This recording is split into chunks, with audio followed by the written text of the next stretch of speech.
Bismillahirrahmanirrahim. Al-Quran sering diajarkan amalan-amalan yang diantara manfaatnya membuat jiwa kita tenang. Ya, contoh, Allah menyebutkan orang yang sering berzikir itu hatinya tenang. Quran surah 13 ayat ke-28. Ala bizikrillahi tatma'innul qulub.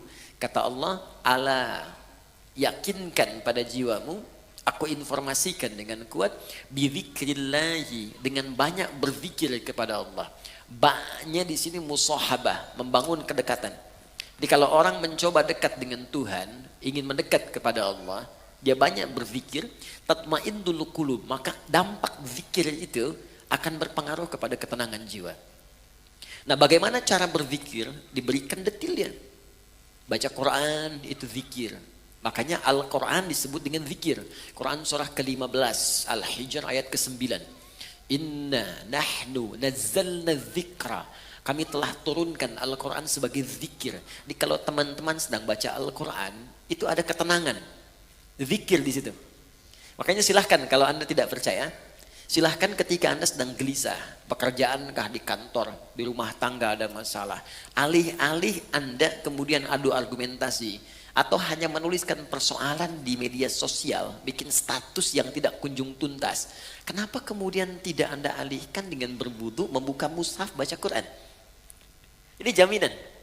Demi Allah saya katakan, ketika Anda praktekkan, kata Allah saya berikan ketenangan. Ambil wudu, buka mushaf, baca. Walaupun solusi belum tiba, hati cenderung tenang. Bahkan ada orang-orang yang jangankan baca, dia mendengar Al-Quran saja, itu ada kekuatan dalam jiwanya. Itu ada di Quran surah ke-8 ayat kedua.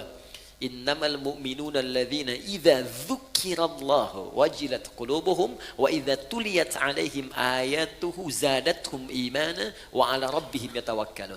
Orang beriman itu kalau dia disebutkan nama Allah, ada getaran dalam jiwanya. Dan kalau dibacakan ayat-ayat Allah, bertambah keimanannya dan semakin dekat hubungannya dengan Tuhan. Tawakalnya kuat. Dikata Allah, kalau Anda nggak sempat baca misalnya, atau kesulitan membaca, buka murotal. Teman-teman di jalan sambil Anda ke pekerjaan, ya, Anda ingin tenang, alih-alih mendengar atau membaca yang tidak jelas, buka murotal. Dengarkan. Minimal itu akan membawa ketenangan pada jiwa, kata Quran. Ada bacaan Quran, ada sholat. Sholat itu disebut zikir. Quran surah ke-20 ayat ke-14. Ya innani anallahu la ilaha illa ana fa'budni wa aqimis sholata li zikri. Kata Allah, saya Allah, tidak ada Tuhan selain saya. Sembah saya. Cara menyembah saya, tunaikan sholat sebagai zikir. Karena itu banyak dulu orang-orang yang ketika sedang gelisah, ada masalah, dia memilih untuk berwudu, ada yang datang ke masjid, ada yang sholat di rumahnya, minta solusi, minimal ketenangan tiba. Doa, bagian dari zikir. Ya, Quran surah ke-7, ayat ke-205. Wadhkur rabbaka fi nafsika tadarruan wa khifatan wa dunal jahri minal qaul. Silahkan kau berdoa sebagai zikir. Karena itu orang berdoa cenderung tenang. Nah ini disatukan saat kita akan tidur. Silakan Bapak Ibu cek. Bukankah saat akan tidur berdoa? Ya kan? Bukankah saat akan tidur diajarkan baca ayat-ayat? Ya, kalau yang mula-mula diajarkan 3 kul itu, Al-Ikhlas, Al-Falaq, An-Nas, Qul huwallahu ahad, Qul a'udzu birabbil falaq, Qul a'udzu birabbin. Nah, tambah ayat kursi supaya tidak diganggu oleh setan saat tidur. Ya, ingat, kita tidur, setan datang dalam tidur. Ya, datang dalam tidur. Makanya kalau ada mimpi buruk, Nabi mengatakan dia diganggu oleh setan.